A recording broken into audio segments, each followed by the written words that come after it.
Right when everybody thought Alabama couldn't get too much better, they have, and I honestly believe it's not fair to everybody else in college football. Let's take a look at the cold hard facts, shall we? They got the Heisman Trophy winning quarterback coming back, they got the best defensive player in the country coming back, who I believe's the best overall player in the country. Their defense was really young and inexperienced last year, so that unit, they're going to be better. In the transfer portal, they picked up a former 5-star cornerback who goes by the name of Eli Ricks, and they also have a senior linebacker, Henry To'oTo'o, coming back at middle linebacker. On the offensive side of the ball, the wide receiver position and running back position, it was a huge question mark, but it quickly went from a question mark to arguably the best in the country. They picked up an absolute stud in the transfer portal, Jahmyr Gibbs, and he's one of the most elusive running backs in all of the country. I know a lot of people don't know the name Jahmyr Gibbs just quite yet, but trust me, when you see him play next year, he's going to shock you. The offensive line should be better than last year, and last but not least, we can't forget to mention they stole Georgia's star wide receiver Jermaine Burton and also a speed demon from Louisville, Tyler Harris. Ladies and gentlemen, with all that being said, and that alone, what I just told you, it's scary itself,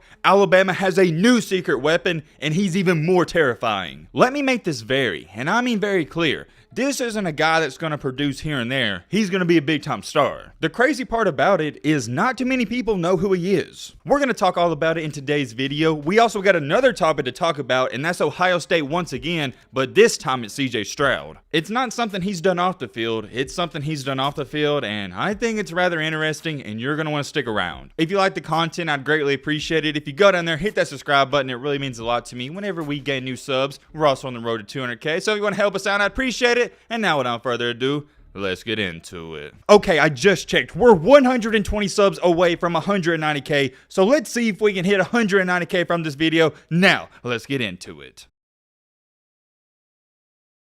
I got a question for you guys. What would you say your biggest problem is in life right now? I can guarantee you your problem isn't the same as CJ Stroud's. Stroud's biggest problem right now is deciding which 200,000 car to pick from. According to the sources, CJ Stroud was supposed to get a $150,000 Bentley, but he wound up changing his mind and saying, you know what? I don't really want the Bentley. I want a $200,000 G-Wagon. I'm going to show you right now on your screen. This was the car he was supposed to get, and he said, nah, I don't want it, scratch it, and here's his new car. I gotta tell you right now, I wouldn't personally own a G-Wagon because I think they're overpriced and overrated. Just not my style, but that is a clean looking car. You got the gray color, which I love, but you also got the black on black wheels with the red accent brakes. That is one of the best Mercedes-Benz G-Wagons I've ever seen. I guess it should be a good looking car because it's over $200,000. It gets even better. He can switch out his vehicles every 45 days. I know we talk about it a lot, but it is just mind-boggling at how much college football has changed. I'm talking about the entire landscape. If I would have told you 2 to 3 years ago, quarterbacks were whipping around G-Wagons, Bentleys, Lamborghinis, and they get to switch them out and trade them, you'd have looked at me like I'm insane. 10 years ago, quarterbacks and running backs were eating ramen noodles at night, and now quarterbacks and running backs, they get to switch out their car when they get bored of it. I'm not even mad, I'm just sitting here thinking, what have we come to? Just flat out awesome, and there's always going to be the people that say he doesn't deserve it or blah blah blah blah,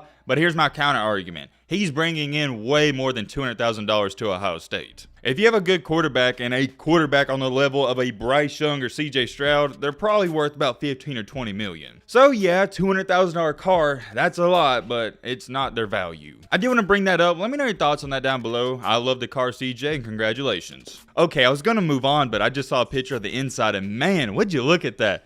Wow, that is a beautiful looking car. That's really nice. But anyways, moving on to our main topic, our main encore of this video, we gotta talk about Alabama football. This, on the other hand, is an off-the-field problem. It's not NIL, it's not Jimbo and Nick Saban. This is football talk. There's not a debate. We all know that Will Anderson is the best player in all of college football. If you disagree with that statement, you're a bozo, you're an idiot, whatever you want to call yourself. I, for one, labeled him as the best player in the country last year, but that's old news. Let's talk about the current news. Alabama arguably has the best 2 players in the country, Bryce Young and Will Anderson. And if you want to say CJ is better than Bryce Young, I'm not mad about that, but we can all agree they have 2 of the top 5 players. The secondary is going to be really good. They patched things up with getting Eli Ricks, and they also got the linebacker Henry To'oTo'o coming back. And like I said earlier, we've talked about it a ton. They got these brand new wide receivers that I think are going to be awesome. Jermaine Burton never got his potential unlocked when he was at Georgia because Stetson Bennett, the DoorDash driver, was his quarterback. But now Mr. Jermaine Burton, he gets to play for a real deal Heisman winning quarterback.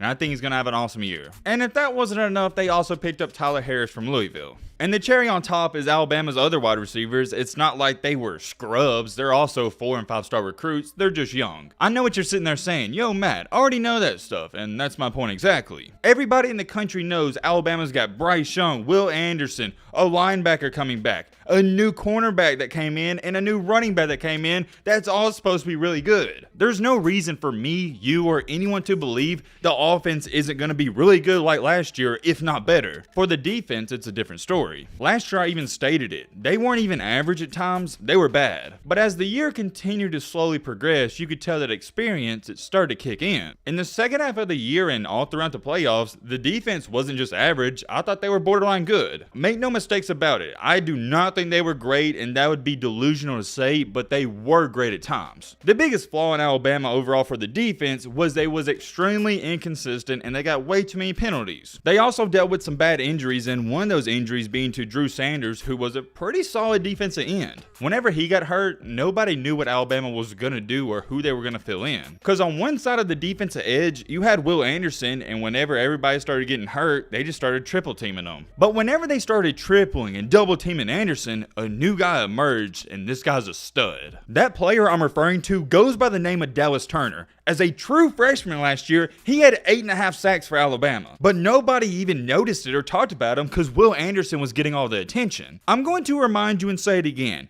8.5 sacks for a true freshman. He did play in all 15 games, but he didn't even start the entire season. I'm not going to hype up Will Anderson. We all know he's outstanding, one of the best pass rushers of all time at Alabama. And maybe in NCAA history, I do remember Joey Bosa and Nick Bosa, they were really good, but Will Anderson, I've never seen anything like it. That man is a flat-out beast, and just think about how good he was last year and how much better he could be this year. I'm not too sold on the fact if he was eligible for the draft last year, or it wasn't last year, but it was a couple months ago, he wouldn't have went top 5, maybe top 3. That's just my opinion, but check this out. Here's the scary part. Will Anderson comes in at roughly 6'4", 243 pounds to be exact. The other edge rusher that's emerging, Dallas Turner, the freshman, what do you know? He comes in at exactly 6'4", 245 pounds. They're the exact same height and nearly the exact same weight. I will not, and let me repeat, I will not compare Dallas Turner to Will Anderson because I think Anderson is a one of one. That would be discrediting Anderson to compare both of them. What I am going to do is tell you this right here. Dallas Turner could be just as great. I'm not saying everybody should know who he is because he was only a freshman last year, but I'm telling you right now before it happens, you're going to know the name. Here's an interesting fact for you, and I want you to really think about this. All of his 8.5 sacks, it happened in the last 7 games. 8.5 sacks in 7 games, that's not too bad, and that was right around the time when he started playing more. Here's a quote somebody had to say about him, and if you're an Alabama fan, I'd get excited about this. Dallas Turner never settles. He doesn't think he knows it all. To be a freshman in Alabama, have 8.5 sacks, most guys would be smelling themselves. He's hungrier now than he was a year ago, and I'm pretty sure he can taste the blood in the water as far as his success. Also adding, and this is really important, one thing we talk about all the time, with great talent comes great responsibility. Hey, that kind of sounds familiar. If you've been watching the channel, you know one of my favorite quotes is with great power comes great responsibility. Same concept. Anyways, getting back onto the quote, he understands that there's a lot of notoriety coming along with his success, so he just has to continue working even harder. He's definitely taking the challenge, and he's set to have another standout amazing year. Will Anderson is a freak of an athlete. He's strong, big, fast, quick, great hands, great feet, everything you want. On the flip side for Dallas Turner, he's also a freak athlete. You want Will Anderson's size? He's got it. You want speed? He's got it. He's got everything Anderson does. So on one side of the offensive line, you got to focus on Will Anderson, but if you do that, then Dallas Turner, he's just going to sack you. Alabama's always had great pass rushers, but nothing comes to what's going to happen next year. Having both of these guys on the edge, it's going to be a living nightmare for defenses. I kind of feel bad for the people that got to block them. At the same time, I am beyond excited to see what both of them can do. I know what I'm going to get out of Anderson, but I want to see how good this Dallas Turner kid can be. Last thing before I end off the video, and I really want you to think about this. Alabama wasn't supposed to be all too great last year, and they overachieved to get to the national championship. Last year was supposed to be a down year, and they got to the championship. This year coming up is supposed to be the great year. The experience is there, the defense is there, and the offense we know is going to be there. I don't just have a hard time believing anyone's going to beat Alabama.